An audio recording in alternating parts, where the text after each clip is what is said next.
大家好，这里是关键历史。关羽自从和刘备、张飞桃园三结义后，不为曹操的高官厚禄所动，一直追随刘备，戎马一生，其忠义令人感叹。《三国演义》中说，关羽为人正直，不近女色。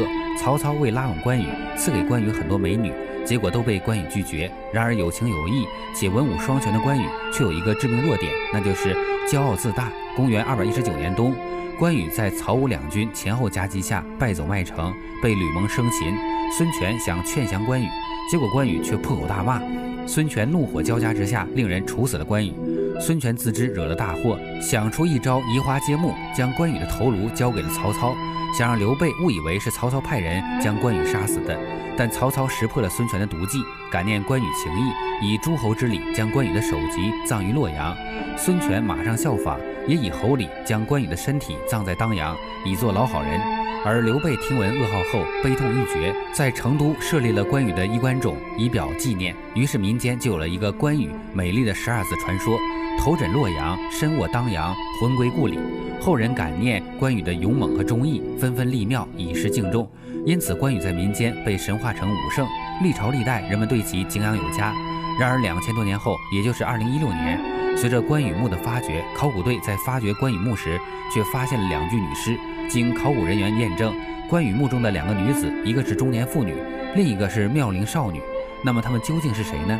据《三国志》记载，关羽的妻子是在糜芳投降孙权后被活捉，权进鲁与妻子失踪。至于被孙权活捉后是死是活，陈寿没有写。据清代康熙年间谢州太守王竹旦的《关侯祖墓碑记》记载说，关羽侯长娶胡氏，于灵帝光和元年戊午5月13日生子平。这里指出了关羽的妻子姓胡，并具体载明其所生儿子关平的出生时间。如果活了下来，刘备必然会向孙权索要，孙权也不大可能将其扣作人质，因为关羽已死，他的妻子基本没什么利用价值。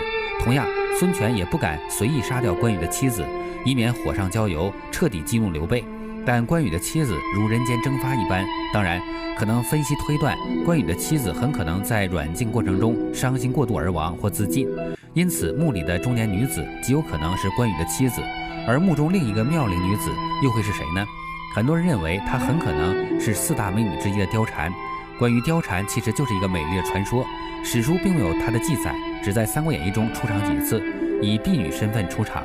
到施展美人计，吕布被杀后杳无踪影，然而民间还有关公月下斩貂蝉的传说。那么关羽和貂蝉之间到底有没有关系？据说貂蝉是雕精转世，非常善于迷惑人，吕布就是被貂蝉迷惑致死的。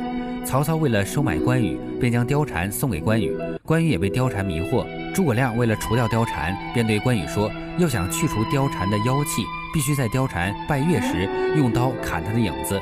于是关羽便照做了。但没想到，当关羽手起刀砍时，貂蝉的头却掉了下来，这便是关羽月下斩貂蝉的传说。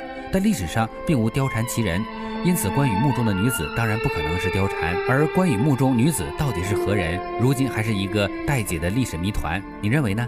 好了，今天的关键历史就到这里了。了解更多历史，记得关注我们。喜欢的小伙伴记得点赞转发。